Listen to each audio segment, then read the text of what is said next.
Control మేము వచ్చిన హాయరా చెప్పేదాకా ఆగుతలేదా? ఊర్లే దొంగలు తిరుగుతున్నంట, ఎవరు జాగ్రత్తలు ఉండురులో. డోర్ ఎరగలేదు, తాళం పగలేదు, ఎట్లెత్తిపోయినంటావు? వాళ్ళ దొంగతనం చాలా ఎక్స్పర్ట్లు అయి ఉంటారు సార్. 99 రూపాయలు వస్తాయి. ఎంత? గవర్నమెంట్ ప్రాపర్టీ జోలిపోతే ఎట్లుంటుందో చూపిద్దాం కొడుకులకి.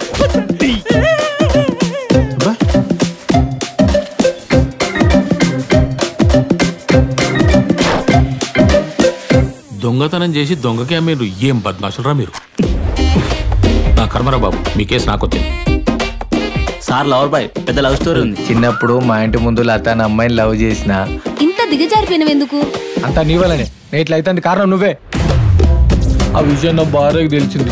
అప్పటి సందే టార్చర్ పెడుతుంది. వాళ్ళు చక్కగా అయ్యేదాకా స్టేషన్ లోనే ఉంచురి సార్. స్టేషన్ లో కొట్టమ్మా చూడు. ఖర్చులకు పైసలు ఇచ్చిపోరాదు. చెరవ ఉంది అంతే సార్. జేబులో ఉన్న పైసలు ఉన్నాయి సార్. సార్ ఖర్చులకు పైసలు ఏమంటుండు? అరే మీరు ఏడుండి ఏం మాట్లాడుతున్నారు తెలుస్తుందా మీకు? 7 నీకు 3 మాకు. అరే ఇటువంటి ఐడియాలు ఎట్లొస్తారా నీకు? ఎవరా నువ్వు?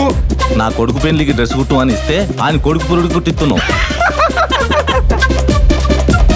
ముసలం దినాలు అవుతున్నట్టున్నాయి, పోయి తినద్దాంపా. ఏం మనుషులరా మీరు? Give respect and respect take.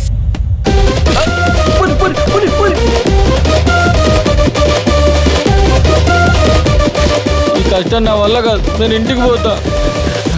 ఈ అమ్మ దమ్మొస్తుంది. ఆగినవేంద్రా? ఏ నా వల్ల కాదు సార్. సార్ మీకు తెలుసా, మాకు బెయిల్ వచ్చింది. నీ మొఖం వచ్చింది. మీ మీద కేసే కాలేదురా.